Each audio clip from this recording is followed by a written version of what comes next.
No episódio de hoje, temos a honra de receber o professor Josebene Filho. Ele é gestor de pessoas e projetos educacionais com trajetória que começou na sala de aula e evoluiu para a liderança estratégica na educação pública e privada. Ao longo dos anos, atuou na formação de gestores e professores, conduzindo processos de melhoria que elevaram indicadores educacionais. Com experiência nacional e internacional, ele tem muito a nos ensinar. Então vem, que o portal é seu. É uma honra mesmo poder participar, no que eu puder contribuir, colaborar. A ideia é que a gente tenha uma conversa muito legal, muito boa, leve, mas também incisiva, que a gente consiga falar algumas coisas que sejam interessantes aí para o nosso público. Interessante, é isso que é para o nosso público captar as informações, né? E isso aplicar dentro de sala de aula, levar isso para o aluno, levar para a família, né? Então isso é muito importante. E esse trabalho que a gente está fazendo aqui com a educação conectada, eu, Leonardo, Stefano, a gente está muito, muito contente, com muita energia para fazer isso aqui, né? E conhecendo pessoas como você, a gente conheceu uma vez praticamente, a gente bateu um papo e bateu sintonia, né? E eu vi que o seu trabalho tem propósito e conecta com o propósito que a gente vem levando, entendeu? Exatamente. Antes de entrar no tema principal, queremos te conhecer um pouco. Fala um pouco para nós quem é, quem foi, sua origem. Vou começar em 1900, Guaraná de rolha. Hoje, 1900, nós já estamos, né? Já estamos velhos, já estamos bem antigos, né? Tem uma historinha interessante para contar. Assim, eu tenho muita gratidão pelo percurso que Deus tem me feito caminhar. Acredito muito nisso, né? E eu acho que essa foi uma das maiores conexões que a gente teve aí também, nesse sentido. E formei em Biologia pela UEG estadual, estado de Goiás. Formei em Anápolis, é uma cidadezinha perto de Goiânia, que está crescendo muito. Uma referência hoje lá como polo industrial. E decidi no final, depois que eu formei em Biologia, que um biólogo precisava conhecer a Amazônia. Eu não sei de onde eu tirei isso, não. E eu não sei porquê, mas assim, tinha um contato e uma relação com alguns amigos que moravam lá em Porto Velho, Rondônia. E eu fui através de uma organização cristã, fazer um trabalho lá, participar de um curso lá, para ficar 6 meses e fiquei 6 anos. Nossa! Lógico, intermitente, indo e voltando, na beira do Rio Madeira, comunidade ribeirinha, na Amazônia, para poder fazer um trabalho de desenvolvimento sustentável, de formação, na área educacional também, qualificação. Fiquei 6 anos lá. Conheci minha esposa nesse período, estou resumindo, dando uns pulos aí. Conheci minha esposa nesse período, Laura, e aí o pessoal fala que mulher boa e bonita e peixe grande você tem que rodar muito para buscar, né? Ela era de Uberlândia, eu estava em Porto Velho e ela era de Uberlândia.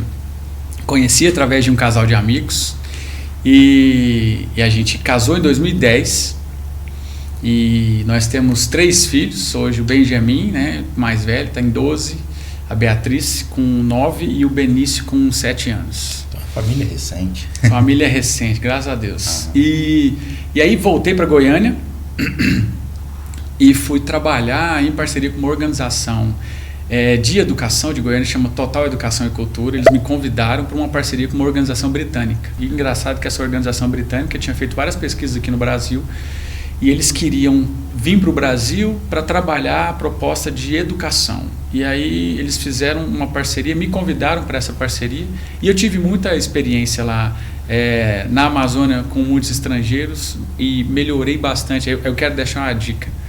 Melhorei bastante o meu inglês. Meu inglês era muito básico e eu aprofundei no inglês durante a Amazônia. Lá na Amazônia.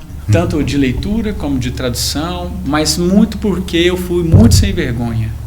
E o sem vergonha no sentido de não ter vergonha de errar. Porque o brasileiro, quando você fala com alguém e você fala errado, a pessoa já curte com a sua cara, já te tira. Mas o inglês não tem essa premissa, nem o inglês nem o americano, porque você está tentando falar uma língua que não é a sua. Então você está se esforçando fora da sua abrangência, fora da sua área de atuação, que é o português. Eles entendem o desafio que você está, né? Eles aceitam você do jeito que você está falando. Só que tem um upgrade que eu entendi. Eu comecei a pedir para eles me corrigirem. Eles se sentiram honrados por isso. Eles ficavam me corrigindo toda hora. Aí eu aprendi pra caramba. Então, teve uma quebra cultural. Por conta dessa quebra cultural, muita relação transcultural, eu acabei sendo convidado para a participação com essa organização. Nós começamos um projeto em 2011, final de 2011, que era montar um centro educacional paralelo à escola pública, para poder comprovar a proposta metodológica que a gente tinha. E o nosso foco nunca foi, aí isso é polêmico, nosso foco nunca foi o aluno. Porque a gente entendia que se a gente melhorasse com muita qualidade o professor, a gente ia alcançar o aluno em consequência. Então o nosso foco sempre foi o profissional da educação. O aluno ia ser o resultado. Porque ele é o resultado. Justamente. Um bom professor, bem qualificado, emocionalmente estruturado, com sua postura de liderança, com boas práticas metodológicas. Esse cara potencial. Ele é a ponta da lança. Uhum. É ele que atua. Se a gente for pensar numa estrutura empresarial, é a qualificação do seu melhor funcionário que atua com o seu cliente todos os dias, inevitavelmente. Então, nessa perspectiva, a gente montou uma proposta de formação e desenvolvimento com melhores práticas nacionais e internacionais para qualificar esse professor. E aí foi aí que a história começou. E aí deu bastante resultado. Tem 15 anos eu estou mexendo com isso. Que bom, que experiência, hein? Assim que saiu da Amazônia, veio para cá? Assim que saí da Amazônia, eu fui para Goiânia. E aí a gente começou esse trabalho em Goiânia. E de Goiânia a gente expandiu, esse centro educacional deu muito certo. Essa escola que a gente fez a parceria, os meninos vinham no contraturno, eram 6º e 7º anos. Eles vinham no período da manhã e de tarde eles estavam na escola. E a gente conseguiu um resultado expressivo nessa escola. Ela saiu de 47º lugar de 67 escolas no município de Aparecida de Goiânia para 1º lugar no IDEB, num trabalho de mais ou menos uns 6 meses. Porque o foco foi o professor, não o aluno. E esse resultado é uma vitória, né? Logo no início da sua fala, eu já pude perceber atributos que são raros, mas têm uma força tremenda. Primeiro atributo, a humildade, de você reconhecer que precisa continuar estudando, que precisa continuar o processo de preparação, de entender mais, de melhorar. E o fato de ter a humildade de pedir para um estrangeiro, alguém que domina uma área, me corrija. Por favor, me corrija. A humildade precede a honra. Ela isso abre a gente coloca. A humildade precede a honra. A soberba precede a ruína. Mas aí, exatamente. Um paulista que foi para a Amazônia, que foi para Goiânia, como é que ele chegou em Campo Grande?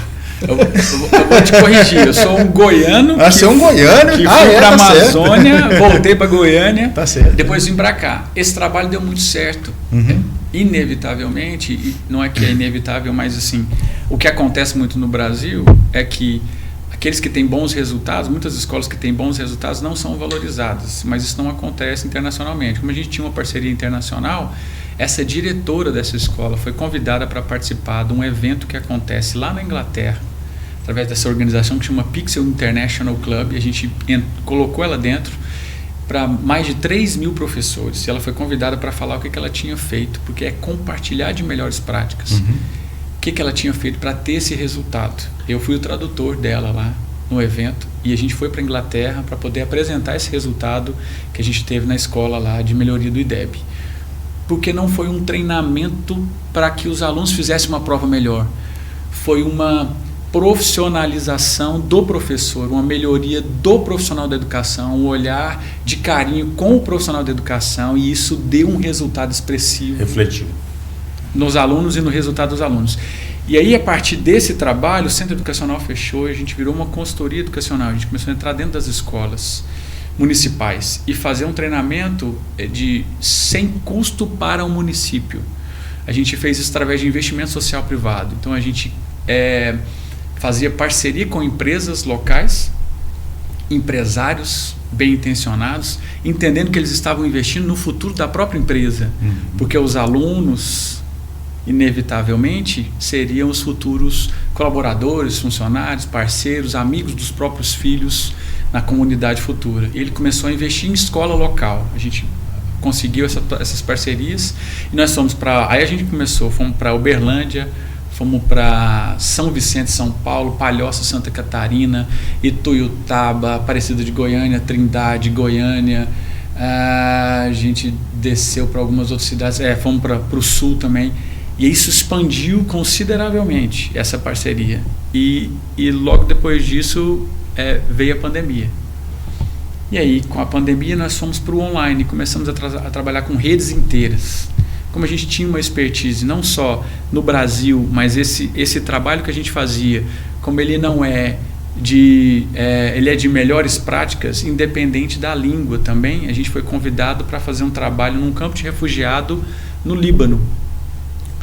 E aí, do Líbano, a gente começou a fazer um trabalho que era durante a guerra que estava acontecendo com o Estado Islâmico dentro da Síria. Muitos refugiados vinham para o Líbano e eles estavam fazendo um trabalho dentro das igrejas, absorvendo, e a gente trabalhava como a gente trabalhava no centro educacional, treinando os pais, os professores com melhores práticas para que eles fossem professores dos próprios filhos. Isso deu um resultado expressivo, mas também deu uma experiência para a gente num contexto de trauma. E aí, na pandemia, nós montamos um curso que chama 5 Trilhas da Educação Pós-Pandemia.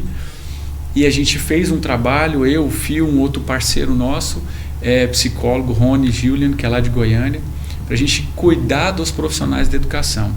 E aí a gente entrou em Cristalina de Goiás, fizemos a rede inteira de Cristalina, Palhoça em Santa Catarina, fizemos em Uberlândia todas as escolas, 167 escolas, e aí eu fui convidado para vir para Campo Grande, através de um empresário, um amigo aqui, que era nessa linha, o empresário entendia a proposta e vinha e fazia com a gente a parceria, para a gente poder fazer aqui em Campo Grande. Vim para uma reunião, janeiro de 21, participei dessa reunião com ele, e ele gostou da conversa e me levou e me apresentou para o então presidente do SESI, da Federação da Indústria, da FIEMS. E eu não sabia, mas era uma entrevista de emprego. Eles estavam sem gerente de educação, já tinha um tempo. 2 semanas depois surgiu o convite, no meio da pandemia, para ser gerente de educação do SESI, Senai e IEL, na época, iniciando no SESI. E aí eu mudei com a família toda. Então, dessa volta inteira para responder a pergunta sua, foi assim que eu vim parar aqui em Campo Grande com a família. Então, você foi para o Sistema S. Fui para o Sistema S. Sentiu diferença nessa transição de presencial para o online durante o período de pandemia? Muita, né? Porque, inclusive, para nós foi muito difícil, né? Porque nós estávamos em 8, 9 cidades diferentes, fazendo consultoria presencial com os professores, com encontro presencial com os professores. E você saiu a pandemia, você não pode fazer, nada com ninguém, em lugar nenhum, presencial de jeito maneiro. E nós fomos para o online, a gente tentou levar para o online o mesmo carisma, a mesma relação, o mesmo cuidado que nós tivemos excelentes resultados com os profissionais. A gente começou a fazer lives com eles para que eles pudessem falar o que eles estavam vivendo, e isso foi muito interessante. Então, a primeira live que a gente fez em Cristalina de Goiás foi 1.500 pessoas ao vivo online participando da live ao mesmo tempo, porque eles tinham essa necessidade, eles não estavam se encontrando. A gente conseguiu promover encontros entre eles, né? Então, apesar de ter os vídeos gravados, a gente manteve o processo ainda, de certa forma, no ao vivo, né, presencial. Sim. Com eles, para poder diminuir um pouco mais essa estranheza, né, da distância, mas foi muito bom, o resultado foi muito bom, muito expressivo. Cuidar de quem cuida é algo necessário. Totalmente. Agora, fala pra gente, a diferença entre uma capacitação pontual e uma evolução estratégica dentro da carreira docente. Tá, aí é um ponto que a gente vai ser um pouco polêmico, porque ao longo dos anos a carreira docente foi sendo desestruturada. O profissional da educação, não sei, vocês são do interior de Goiás. Quais eram as autoridades que você tinha dentro da cidade? Você tinha né? Um político, um padre, um prefeito, você tinha o diretor da escola, ou o professor da escola. Ele era uma autoridade reconhecida. E a gente foi perdendo isso, a gente foi perdendo esse processo, até pela nossa formação, pela estrutura que a gente tem. Então, a gente acabou, pelo modelo, por exemplo, de avaliação que a gente tem do Enem, de pegando os piores professores, os piores alunos para ser os atuais professores. Hoje, para você entrar para fazer uma licenciatura, para fazer uma pedagogia, sua pontuação no Enem é 250, 350. Para você fazer medicina, para você fazer direito, para você entrar numa outra universidade com outro curso, você tem que fazer 750 pontos. Injusto. Então, nós pegamos os piores alunos e transformamos eles nos professores. E aí nós tivemos uma perda, porque a gente tinha antigamente um magistério. Eu estou fazendo alguns recortes só para poder compilar. A gente tinha um magistério. O magistério era uma qualificação praticamente técnica, profissional, de como é atuar como professor. E nós perdemos isso também. Então, hoje nós temos professores licenciados e professores e pedagogos que fazem um estágio supervisionado muito superficial, porque não tem uma exigência grande, não tem uma residência. O médico forma... que a gente falou no podcast passado aqui, que quando um filho passa em medicina, a família toda comemora, né? Solta foguetes, bota faixa na frente da casa, né? E quando passa em pedagogia, não tem essa euforia, né? Tipo assim, é um curso qualquer, mas é aquele que vai levar o conhecimento para todas as outras bases, né? Ele é a base de tudo. A gente foi desestruturando. Então, aí a gente começou a formar professores que não são profissionais. E aí me entendam, eu não estou falando que ele não é graduado, que ele não tem qualificação. Estou falando que ele não é um profissional. Ele sai sem conhecimento de planejamento, sem conhecimento de lidar com gestão de ambiente, de sala de aula, de comportamento. Ele sai sem conhecimento para pegar, por exemplo, hoje nós temos a BNCC, antigamente não tinha. Você pega a BNCC e conseguir trabalhar a BNCC com todos aqueles transcritores lá, descritores, e trabalhar isso no sentido de construir um plano de módulo, um plano de aula adequado, acompanhar o processo de avaliação desse aluno. A gente não faz isso. Um advogado não sai advogando. Um estudante de direito não sai advogando. Ele tem que dar uma B. Você entendeu? Um estudante de medicina não sai clinicando, não sai como médico. Ele tem que fazer uma residência, ele tem que fazer um trabalho. E eu tenho uma crítica. Eu acho que o profissional da educação é o único que faz formação continuada. Mas ninguém faz formação continuada, como se ele não fosse formado. Todos os outros fazem. Aí eu mudei o termo. Eu uso desenvolvimento profissional contínuo. Porque ele é um profissional em desenvolvimento contínuo. Então tem essa perda. Então é nisso que eu acho que a gente precisa atuar mais, né? E eu não estou falando da minha base. Então tem base científica de pesquisa, a Universidade de Harvard fala isso. Se for buscar a Cláudia Costin, que é uma profissional de altíssimo nível, já foi secretária municipal do Rio de Janeiro de educação, já foi professora de Harvard, hoje ela está, acho que na OCDE, ela fala exatamente sobre isso. Os nossos professores não são profissionais, nesse sentido, de ter uma qualificação profissional. E aí, cada lugar que eles vão, eles atuam de uma maneira diferente, porque não tem um parâmetro, um padrão, um fundamento. E isso é uma crítica não só local, como hoje na Europa você não tem professor. Portugal está sofrendo um problema como professores. Não tem mão de obra, né? Exato. Não, como professor, não tem professor. Entendeu? Então, houve uma derrocada, uma desvalorização do processo e uma desestruturação desse profissional que forma todos os outros. Sim. Estamos dando um tiro no pé violento. E aí, quando a gente vai falar sobre educação, a gente fala sobre formações pontuais, a gente fala sobre... Eles precisam de todas essas, mas ao tanto de conteúdo que se tem hoje. Ele tem que saber utilizar uma lousa digital, ele tem que saber utilizar... Inteligência artificial. Ele tem que formar o profissional do futuro, mas ele não está qualificado para formar esse profissional do futuro hoje. Porque ele tinha que estar hoje qualificado para formar esse profissional do futuro. Então vem primeiro mudança de mentalidade ou mudança de metodologia? E eu acredito que é a mentalidade. O professor precisa entender que ele é um profissional. Se ele é um profissional, ele tinha que se entender autônomo, mesmo que ele não fosse. Porque hoje o professor, ele atua no município, no estado, na escola privada, na mesma semana. Um monte de universidades. Tô falando alguma besteira, professor?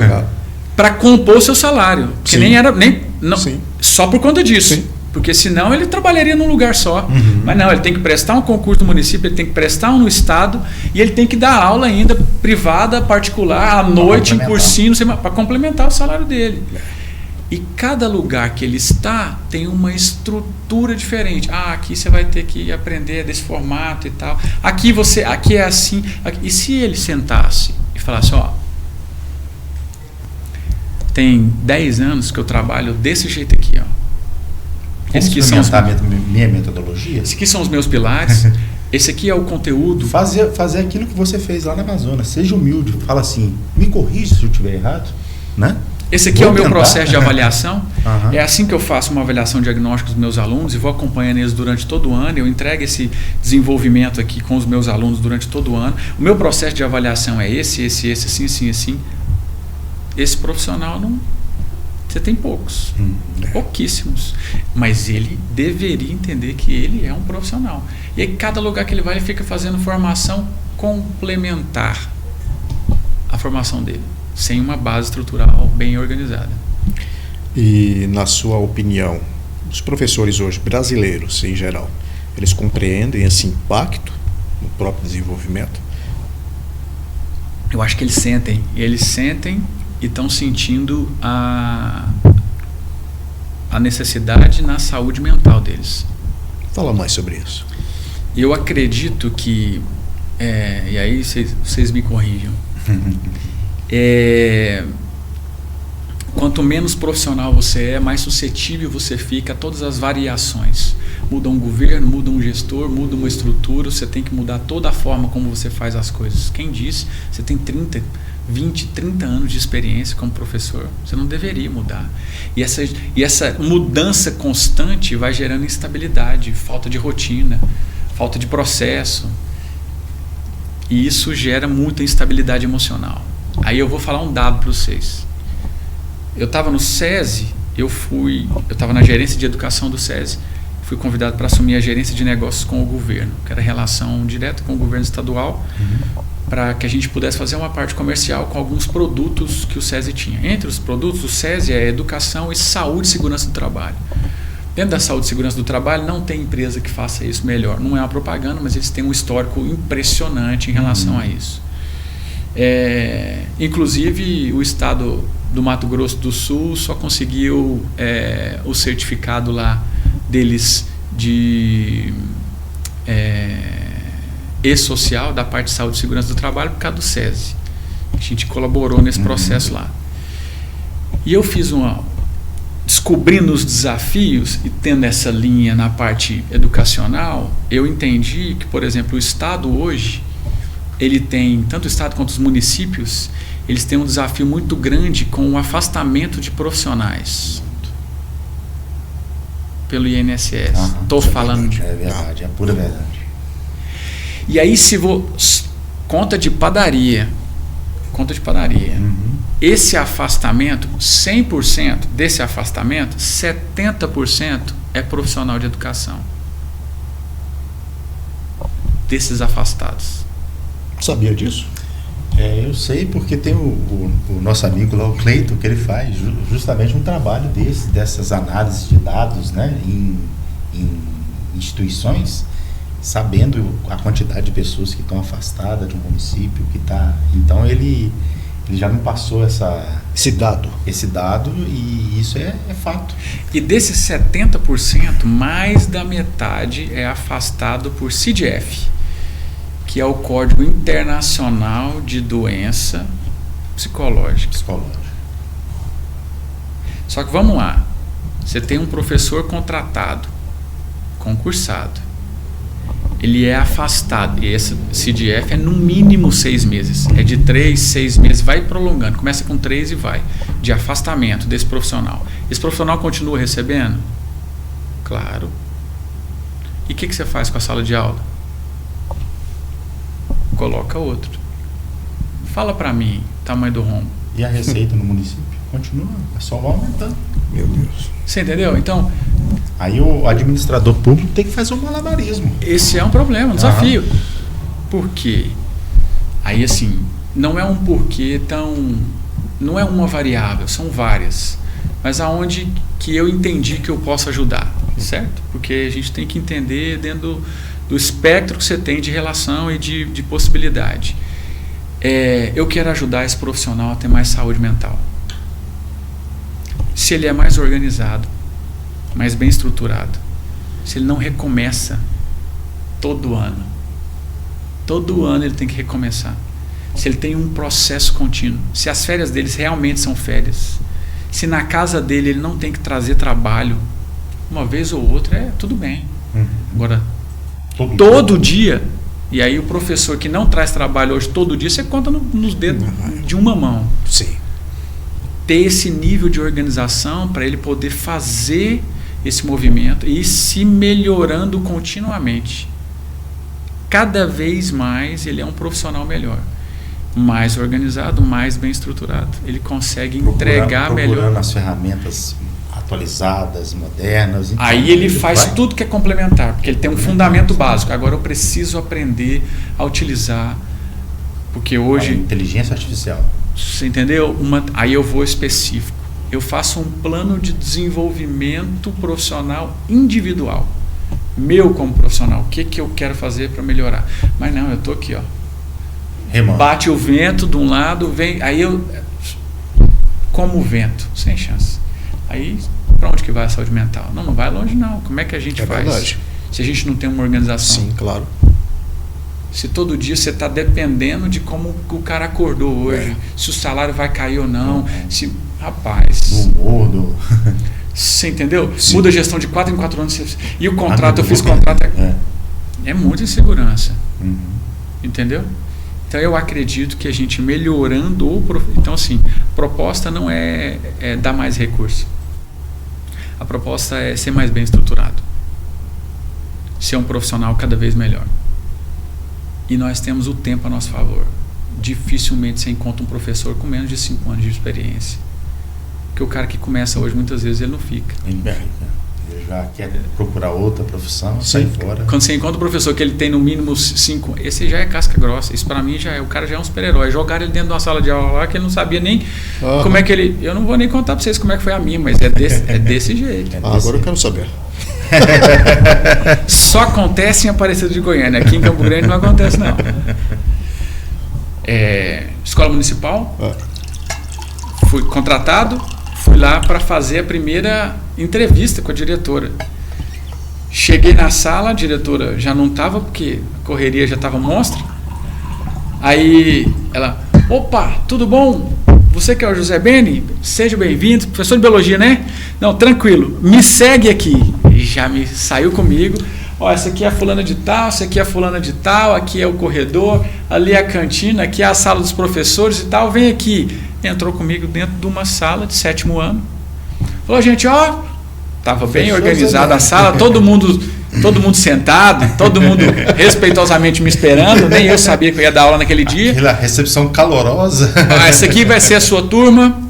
Ó, esse aqui é o professor José como mesmo, porque normalmente já erra meu nome. José, ele vai escrever o nome dele no quadro aí. Nossa. Depois a gente conversa. No intervalo ali a gente troca uma ideia. Tá bom, professor? A sala é sua e tal. Parabéns.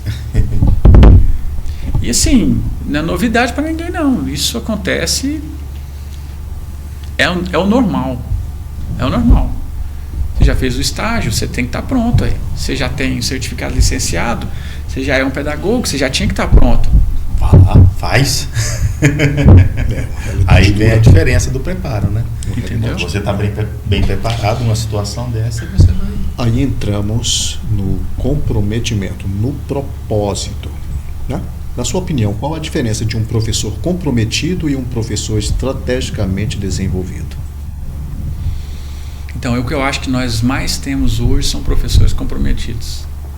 Eu acredito que o profissional da educação é um chamado. Eu acredito que ser professor, não sei se em outros países, mas aqui no Brasil é um chamado. Esse cara não entra nessa profissão porque ele vai ganhar um monte de dinheiro. Ele não entra nessa profissão hoje porque ele vai ser renomado, porque ele vai ser reconhecido. Ele não entra nessa profissão por causa disso. E ele não fica por causa disso. Então eu acredito que quando ele entende que ele consegue, ele tem a oportunidade de transformar vidas através daquilo que ele faz, isso é avassalador. Eu acho que isso movimenta o profissional de educação. A gente chama de o bichinho da educação que picou o cara, né? Então, eu acredito que a maioria dos professores são motivados, eles são compromissados, né? Agora, isso não necessariamente significa que eles tenham capacidade profissional, porque não os foi dado. Em que momento você percebeu que essa mudança de pensamento não se tratava de uma profissão, e sim de sua missão de cuidar de quem cuida? Com o professor, né? Eu vou contar 2 histórias. Quando eu me entendi professor, que é o bichinho da educação me picou, e depois quando eu entendi que a gente precisava fortalecer o profissional da educação. O tomar conta é complexo, porque eu acho que são profissionais bem qualificados, assim, bem intencionados. Mas eu estava formando em biologia, eu tinha um amigo que já dava aula de química, porque a biologia te dá a liberdade de ciências biológicas, né? E dava aula de química também e física, né? Uhum. Mas aí ele dava aula no noturno, numa escola de periferia lá em Aparecida de Goiânia, e ele me pediu para substituir ele na sala de aula. E eu preparei a aula de química orgânica, maravilhosa. Eu preparei a aula e tal, e fui lá substituir esse meu colega. Noturno, EJA, adultos, fiz o meu melhor. Não olhei para ninguém, ficava só de costas. Dei a aula da melhor forma que eu pude dar a aula, quase não conseguia falar, interagir com os alunos. Fiz o melhor que eu pude com aquilo que eu tinha. Terminei a aula, todo mundo saiu, tal, me cumprimentou, e um senhor veio me cumprimentar. Ele tinha seus 60 e poucos anos, ele esperou todo mundo sair, cabelo branco. Ele veio, apertou minha mão, olhou na minha cara e falou assim: professor, até que enfim eu aprendi essa matéria. Rapaz! Ali o bicho picou. Aí eu falei: nossa, realmente a gente consegue transformar vidas, porque o aprendizado, ele nunca mais é o mesmo, certo? Uhum. A partir do que ele aprendeu, ele nunca mais é a mesma pessoa, e ele nunca mais perde aquilo. Você pode perder bens, você pode perder o que você quiser. Quando você ensina na memória já era. Ensina alguma coisa para alguém, é o seu maior patrimônio. E você sabe, como educador, que é isso. O cara pode roubar tudo seu, você pode ficar, mas ele não tira aquilo que você colocou aqui dentro. Nunca. Então, isso é muito instigador. Foi isso que me picou inicialmente. Aí continuei, comecei a dar aula e tal. E aí fui para a Amazônia, voltei e conheci esse professor Phil Hawkins. Até hoje é meu mentor. Ele está morando na Inglaterra, voltou para a Inglaterra.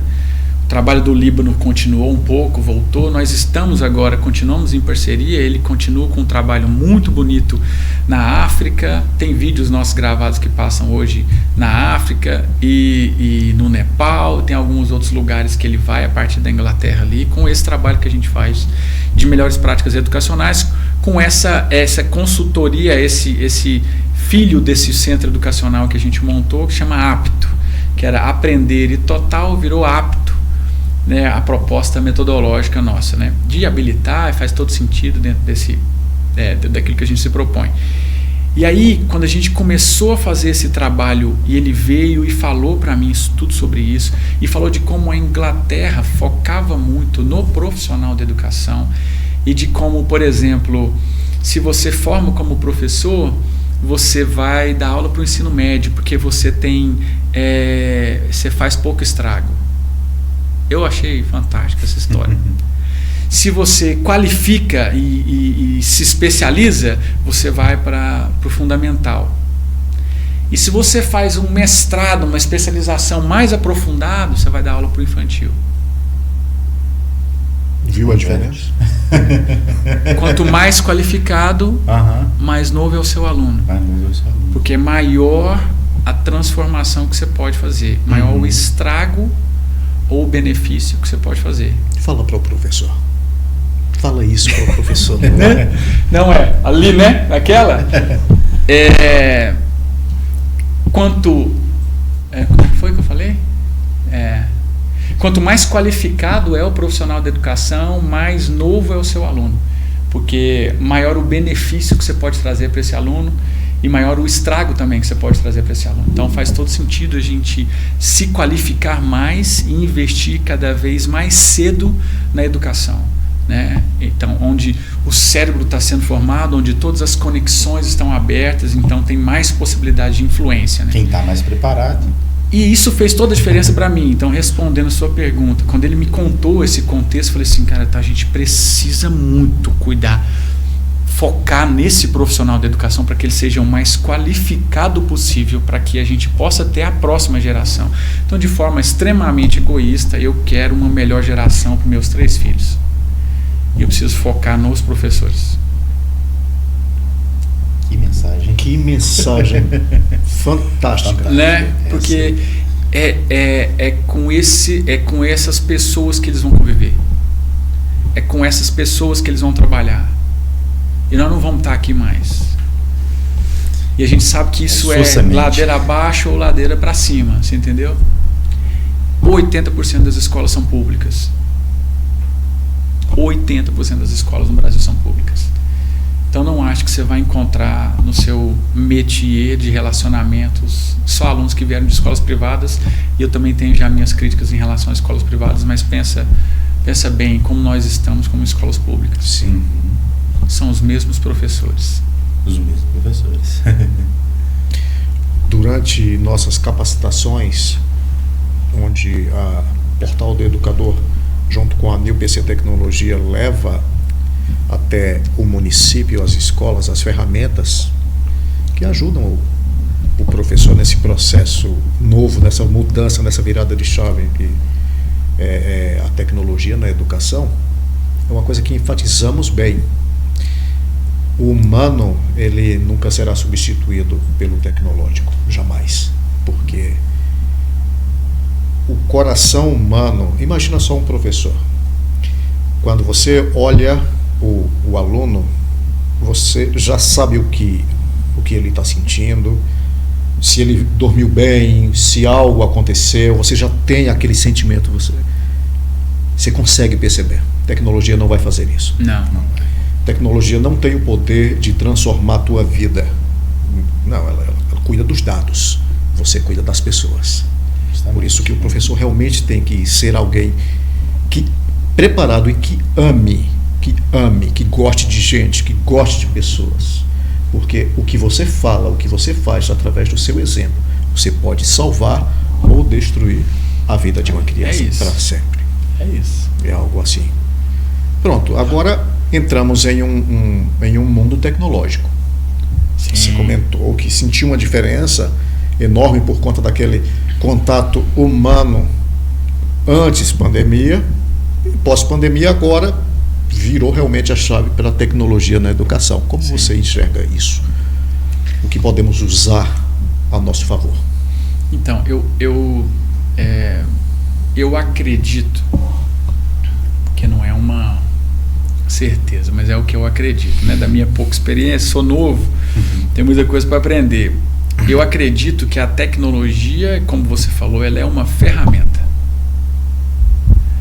Ela não deveria ser a base central do processo de ensino-aprendizado.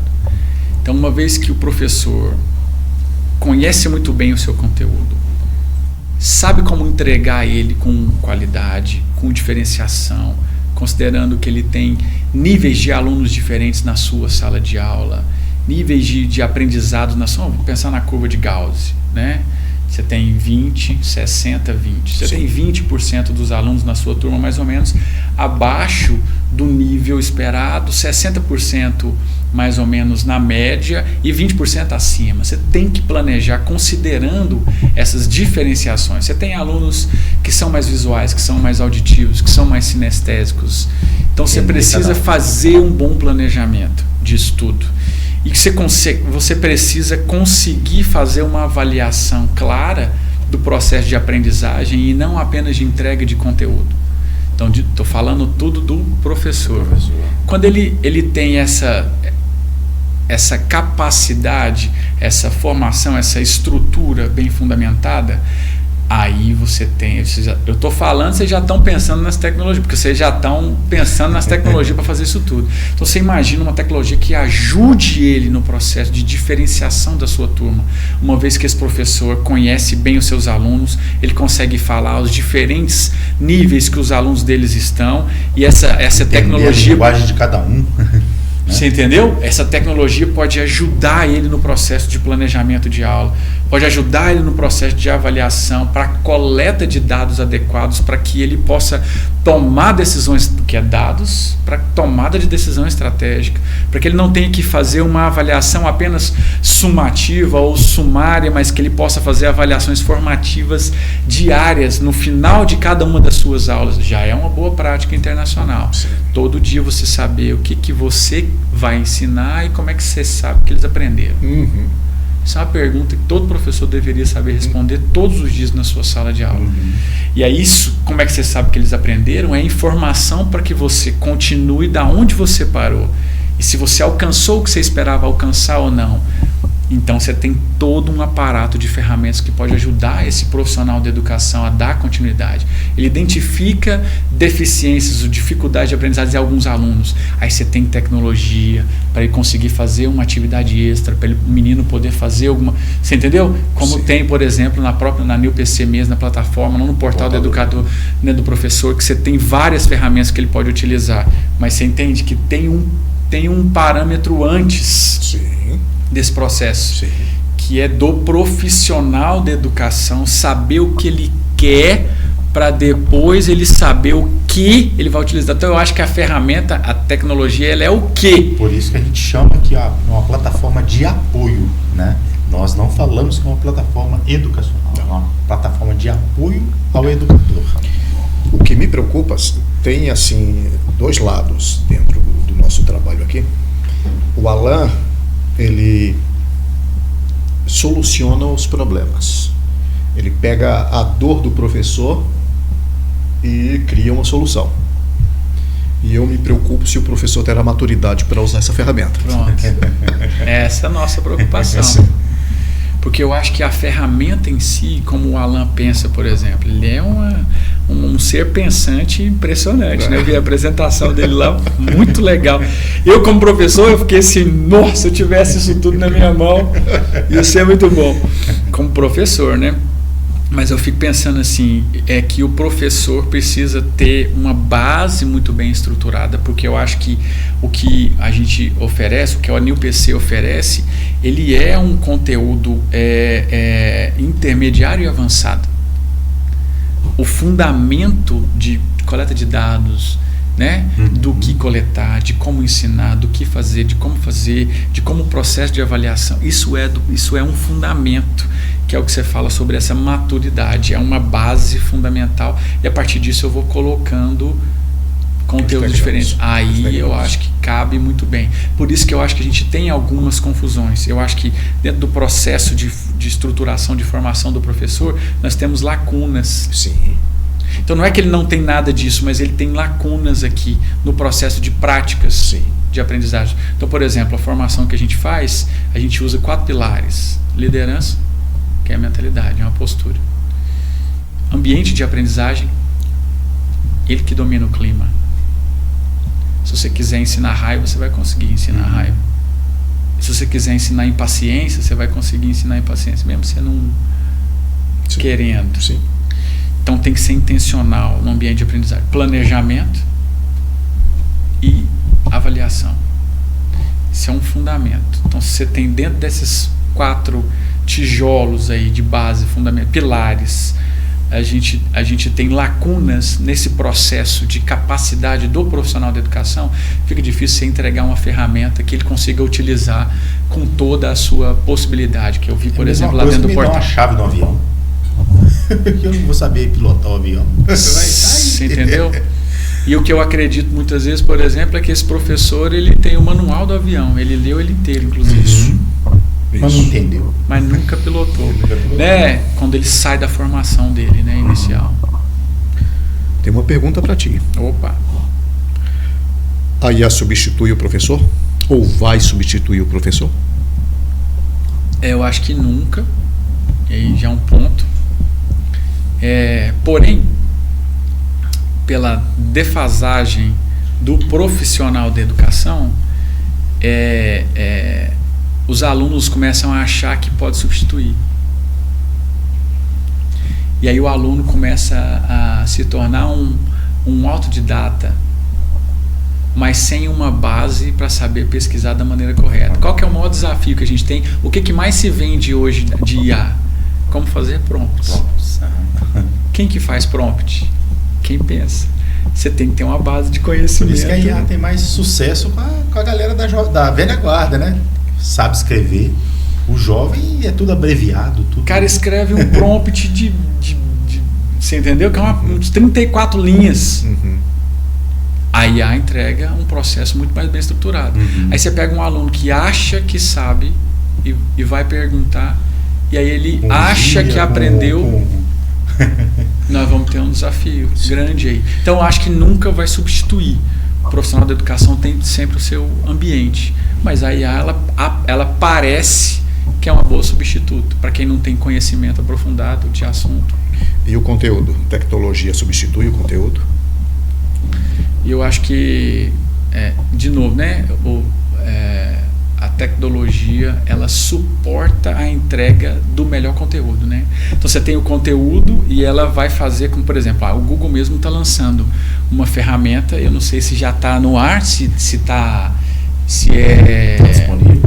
disponível, se é beta ainda, que é uma ferramenta onde ele faz uma avaliação desse aluno, do conhecimento desse aluno e daquilo que ele gosta, dos gostos dele, e ele monta o currículo desse aluno com vídeos, com atividades, tudo dentro dos interesses do cara. O cara gosta de futebol. Ele vai lá e monta a aula de física, aula de química, aula de tudo dentro dos interesses desse aluno. Quem vai ministrar, qual que é a base disso, qual o processo de aprendizagem, qual que é o processo de avaliação. Aí que a gente vai ter a deficiência do professor, que não vai ter o professor, mas essa parte do conteúdo vai ser muito bem entregue, entendeu? Por conta da ferramenta tecnológica. Agora, conteúdo por conteúdo, pega o livro e lê. Para quem é auditivo é maravilhoso, para quem é visual é péssimo, entendeu? Para quem é sinestésico é uma loucura, que começa com um livro aqui, põe um livro na parede ali, põe um livro no chão aqui, começa a andar com o livro. E a gente acha que ele não está aprendendo, ele está andando e está aprendendo. Então, se eu tivesse que deixar uma mensagem, eu queria deixar para todo o povo de Deus, que ele já falou, os pais, todo mundo. Meu propósito é ajudar o profissional da educação a cumprir o seu propósito de vida, que eu sei que é ensinar. E para que a gente consiga fazer isso, a gente precisa tomar conta desse profissional em todas as áreas. Na parte emocional, na parte financeira também, mas na parte de qualificação profissional. A gente precisa entender e suportar esse profissional, porque ele é a ponta da lança. Ele que sofre todas as pressões. A pressão da família, a pressão dos gestores, a pressão de casa e a pressão dos alunos. Ele é a ponta da lança. É aonde é o maior ponto de tensão. Se a gente fosse falar de física, é o maior ponto de pressão. É aonde deveria ter a maior estrutura. E é aonde nós estamos perdendo a maioria dos nossos profissionais. E nós estamos vendo escândalo um atrás do outro. E professor se suicidando, e professor com doença psicossomática. E são esses que vão formar a próxima geração. Então não faz sentido a gente jogar isso tudo fora. Então o poder público ele tem que entrar fortemente nessa parte. Aí que está a dor. Ele tem que entrar capacitando esse professor. Literalmente. Ele tem que fomentar isso. Ele tem que estruturar esse cara. Ele não é recurso mais financeiro. Não é recurso. É estrutura. Esse cara precisa ter um mínimo de rotina, de previsibilidade para que ele tenha saúde mental. Porque se ele não tem saúde mental, os custos aumentam. Você imagina o nível de professor, você imagina o nível de economia economia no fundamento da palavra, né? Na etimologia da palavra, de tomar conta da casa mesmo. Investir no professor. Investe no professor. Porque ele é um pilar basilar da formação futura. Ele faz com que esse menino goste ou não. Quantos professores... Eu fiz biologia por causa de um professor. E quantos de nós não fizemos a formação que a gente fez por conta de um professor que nos inspirou? Tinha um professor de biologia lá de Goiânia que ele desenhava no quadro com as duas mãos, 4 giz ao mesmo tempo, ele fazia uma célula. Era um negócio de louco, a aula dele era um show. Não estou falando que todo mundo tem que ser um show, não. Mas esse cara falou assim, eu não tenho como sair da área de biológicas. Eu preciso fazer alguma coisa na área de biologia, porque esse cara, da mesma forma de matemática, da mesma forma de literatura, e a gente aprofunda naquilo que a gente se interessa mais por conta das nossas influências. Metade da nossa vida a gente passa praticamente do dia dentro de uma sala de aula. Não faz sentido esse tempo ser um tempo perdido. Nós estamos jogando dinheiro, recurso e tempo que não volta atrás mais. Fora, tempo é a única coisa que não volta atrás mais. A gente já jogamos fora. Foca no professor. Né, professor? Sim. Que aula, hein? Que aula. Hoje tivemos uma aula. Só temos que agradecer. Muito. Sua presença aqui foi um divisor de águas. E eu tenho certeza que trará bons frutos, resultados a todos que vão ter acesso a esse conteúdo. Tomara. Muito obrigado, gratidão. Zé Beni, muito obrigado pela participação, se aceitar de pronto o convite. Você vê na resposta dele, você vê a energia. Sim. Que já transmitiu para mim, né?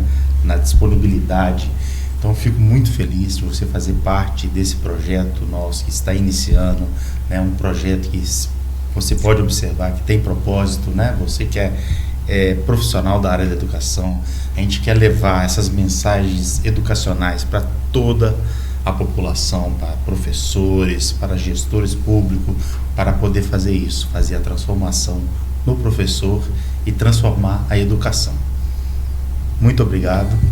Obrigado a vocês. Eu que agradeço e estamos à disposição aí. Eu acho que é a primeira de muitas aí, se Deus Maravilha. quiser. Quero deixar aqui um agradecimento muito sincero ao senhor.